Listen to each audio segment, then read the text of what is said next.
Welcome to Still Plays Galaxy of Heroes. We're back with a list video on the squads that most overperform their gear investment. This is a list prompted by Tracked over on the Discord. It's a topic that I've been circling around for a while. These are concepts I've discussed in previous videos but haven't directly addressed head on. What I do here is I emphasize the benefits, particularly for free-to-play players, of rapidly developing your roster. Lets you get more teams faster, have more counters, increase your flexibility, grind out wins, get more feat participation in galactic challenges and conquests. There's a lot of benefits.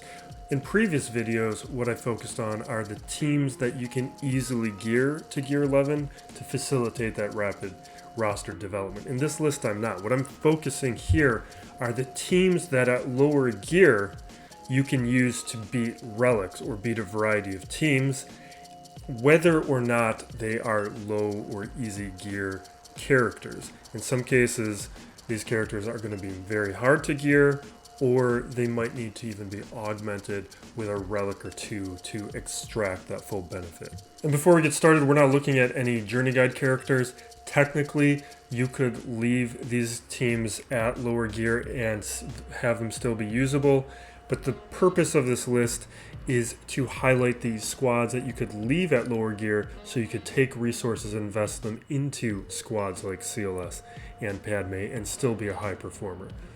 We're not doing this list in any particular order, but we're starting off with Iden Versio. Again, what we're looking at here is squads that overperform their gear level and can clear relics at these lower thresholds. And Iden Versio is awesome at doing that. You need her Omicron, you need her Zeta, but once you get that, you can surround her with some Gear 11 troopers and she can be devastating.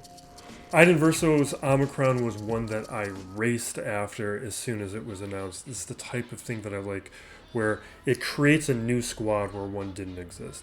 So this is a squad you can use on offense or defense. She's been popular lately on defense, but I like to use her on offense because of the flexibility that she offers to my offensive strategy. Hard counters Mon Mothma, but can also be used up against those Kylo Ren unmasked teams. And she is very strong against most of those Galactic Legend prerequisite bridge squads that a lot of players keep putting on defense because their rosters aren't deep enough. The Bad Batch are one of the strongest performing Gear 11 squads, but they are a project to get there. They need 700 Kairos to Gear 11, 600 Carbantis, 450 stun guns. They need their Zetas. They're a ton of work. But once you get them there, you don't even need them at 7 stars. I'm going to show some footage in a second.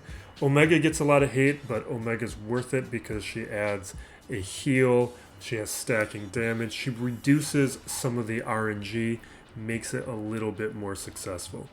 Once you spend the resources on the Bad Batch, what you get is a squad that doesn't need 7 stars to beat Relic characters. This is a mix of 5, 4, and 3-star Bad Batch characters. And even at these levels, what you get is a squad that can handle Relic Grievous teams. This one has Newt. You don't want to bring it up against the BB-8 versions. But on top of the Grievous teams that it can handle, it can also be beating Kylo Ren teams, any of those Galactic Legend prerequisite teams. They can beat Padme squads. They can beat Qui-Gon squads that are giving players a lot of problems right now. And even though the Bad Batch is a project to get to that stage, you can leave them there for a while, move on to other squads later, and this is the argument I make for bringing characters up to this Gear 11 level, is it gives you more resources to throw towards building a squad like the Bad Batch, because there's a lot of players in my GP range. Again, I'm a free-to-play 7 million GP player. I have Bad Batch. A lot of other players in my position don't have them yet. The last list video I put out covered bad defensive teams that you shouldn't be using, and one of those bad defensive teams I called the Bad Mothma, which is Mon Mothma surrounded with the rebel fighters that you get from pursuing Galactic Legends. So Lando, Biggs, Wedge, and sometimes they'll be surrounded with Chirrut and Baze. This Mon Mothma team is going to outperform those Mon Mothma teams, even though this is a Gear 11 team. I've talked a lot about POW and Hoth Robo-Scout in previous videos, and I've done that because they're two of the easiest characters to gear in game, and what you get from them is a bunch of turn meter gain that makes Mon Mothma, which is a slow team, a lot more dangerous. You can augment this team with Cara Dune, who is going to help minimize a lot of those Empire counters because Cara Dune has a guaranteed stun on Empire enemies. And Kyle Katarn is going to make it a ton better, but he, being a newer character, a lot of players aren't going to have him up to gear 11. He should be at that gear 11 minimum if you don't have him at higher stars. Otherwise, he's a little easy to take out, and that is going to make it easier to counter this Mon Mothma squad. Hopefully by now everyone either has a Imperial Trooper squad or knows that they need to be getting one. And for new accounts, this is the first squad that you should be farming and building. Either of these are viable. Moff Gideon has fewer teams that can counter, but it is ripe for being augmented in the future with a 5th Imperial Remnant, but they can counter Relic Night Sisters no problem among other teams. The Veers squad, though, is the super powerful version. I've got to relegate Piet because of the Executor, but this was viable before the Relic on Piet. This is a full Gear 11 squad, could do some serious damage. Dark Trooper is a worthy Relic, but it's also not necessary. And what's nice about this squad is other than Dark Trooper and Piet, everyone is fairly easy to gear, with Moff Gideon being a surprisingly easy gear. The Zetas on Veers and Piet are very desired. Moff Gideon has a good, unique Zeta as well.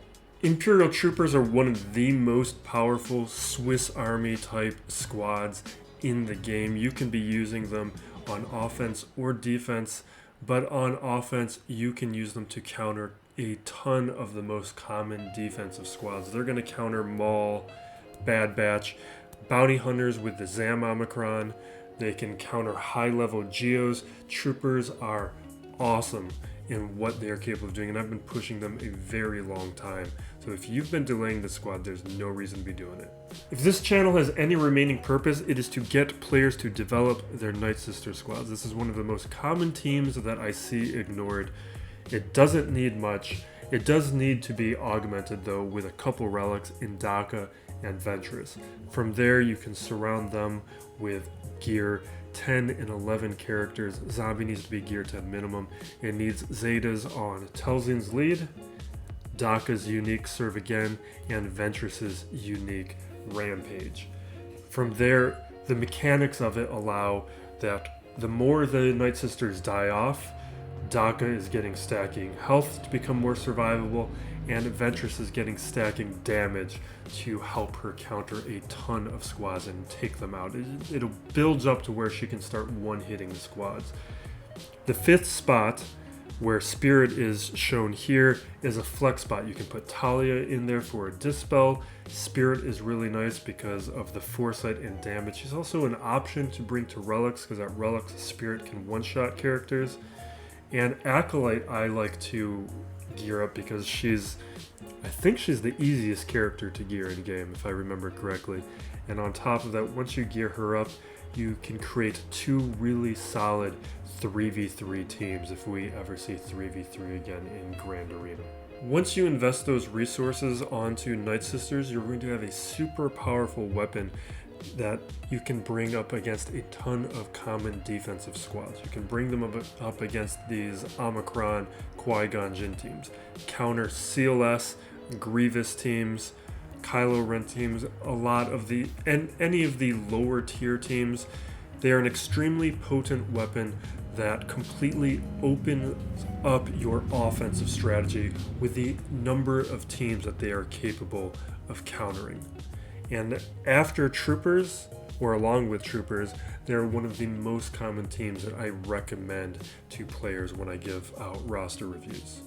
That covers the teams that most overperform their gear level and punch up against Relics, but I use a number of other lower gear teams in my offensive and defensive strategy, and I wanted to finish off this list by highlighting them.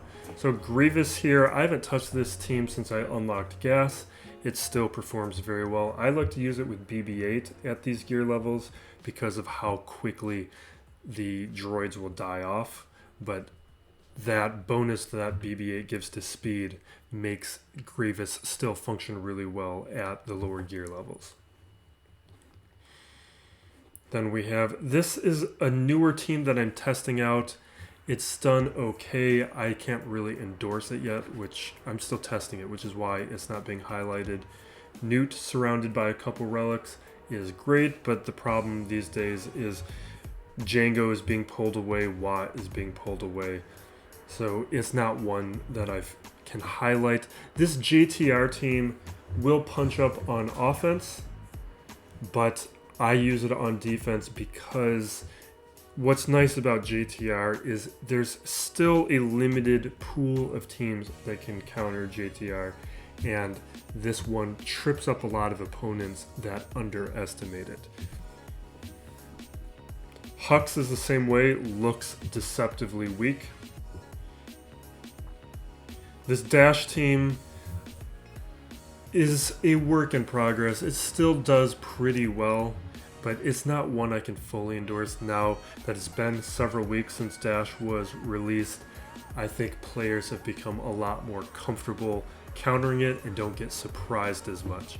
And I'm working on augmenting this with either Young Han, Kira, or Lando, and it's a team that probably with the Omicron is going to change how I feel and rate it. Geos are a little obvious, but they are a team that does great against relics, against the right relics, but they're not one that I think really punches up enough where I felt like including it on the list. And then the same deal with Traya here. Traya works against Relic Padme teams, can work against Relic Geos, but there's a lot of RNG there if you're not pairing Traya with other good characters. That it's a team that functions a little better at relics, and it's a team that most people are going to be familiar with in countering some of those Mon Mothma teams and some of those Geo teams that you'll see. And the last team that technically qualifies for this list is this Empire team at the bottom. It doesn't even need a Relic Palpatine.